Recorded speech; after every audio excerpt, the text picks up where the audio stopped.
আচ্ছা, জুম ভুট্টা খেয়েছেন কখনো? ঠিক এইভাবে পুড়ে? আমি তো ফার্স্ট টাইম খেয়েছি। সাথে হচ্ছে বাজারে গিয়েছিলাম ঝুম বৃষ্টির মধ্যে। আর এই বৃষ্টির এই শব্দটা শুনতে কার না ভালো লাগে বলুন? হ্যালো এভরিওয়ান, আসসালামু আলাইকুম। রেডি হয়ে গিয়েছি, দেখতেই পাচ্ছেন, বাজারে যাওয়ার জন্য। আর আমি হচ্ছে বিকেল ৪টার দিকে বাজারে যাওয়ার জন্য বের হইছিলাম। আমি বের হতে না হতে বৃষ্টি ম্যাডামও চলে আসছে আমার সাথে বাজারে যাওয়ার জন্য।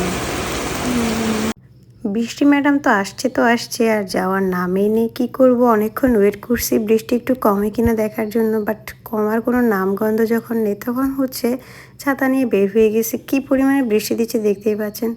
যাই হোক, বৃষ্টির মধ্যে হচ্ছে কাজ তো করতে হবে কারণ সন্ধ্যা হয়ে যাচ্ছিল। ওয়েট করতে করতে দেন হচ্ছে আমি ফল ফ্রুট তারপর নাস্তা সব কিছু নিয়ে আবার বাসায় চলে আসছি। দেখতেই পাচ্ছেন এগুলো হচ্ছে আমার ছেলের নাস্তা, আর এটা আমার সপ্তাহে প্রায় 2 থেকে 3 বার যেতে হয় বাজারে ওর জন্য হচ্ছে নাস্তা আনতে।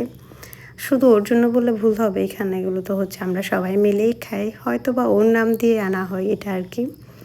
যাই হোক, এখন হচ্ছে ফ্রুটসগুলো ঢেলে নিয়েছিলাম। আজকে হচ্ছে আপনাদের সাথে একটা জিনিস শেয়ার করি। বাজার করতে গিয়ে হচ্ছে মানুষ যে অল্প হচ্ছে একটু সামান্য লোভটাও সামলাতে পারে না, মানে অল্প জিনিসের লোভই সামলাতে পারে না, কি বলবো সেটা আজকে আপনাদের সাথে শেয়ার করব। আমি মূলত বাজারে গিয়েছিলাম লিচু, তারপর ছোটোখাটো হচ্ছে সাথীদের জন্য কিছু নাস্তা আনবো তার টিফিনে দেওয়ার জন্য, প্লাস হচ্ছে একটু মানে ফ্রুটস আনবো সে আশায়। আর গিয়ে হচ্ছে দেখতেছি এই অবস্থা, মানে লিচুগুলো হচ্ছে দেখে আমার ভালো লেগেছিলো।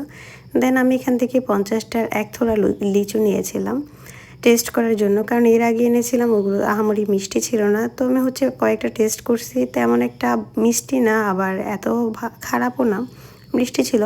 তো উনি হচ্ছে এই লিচুগুলোর দাম আমার থেকে একটা টাকাও কম রাখতেছিল না, বাট বলতেছিল লিচু একদম পারফেক্ট পাবেন আপনি। কিন্তু বাসায় এসে গুনে দেখতেছিলাম এখানে হচ্ছে 40-42টার মতো লিচু ছিল, আর 4-5টা একদম নষ্ট ছিল। 42টার মধ্যেও 4-5টা নষ্ট ছিল।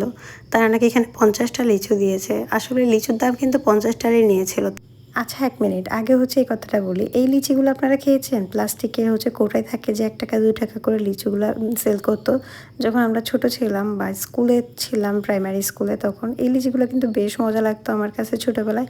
আর এখন এগুলো এনে আমি হচ্ছে একটু ফ্রিজে রেখে দেন খাই, অনেক বেশি ভালো লাগে এখনও আমার কাছে। চিন্তা করে দেখেন একবার মানুষ কতটা অসাধু, মানে ব্যবসায়ীরা আজকাল কি শুরু করছে কে জানে।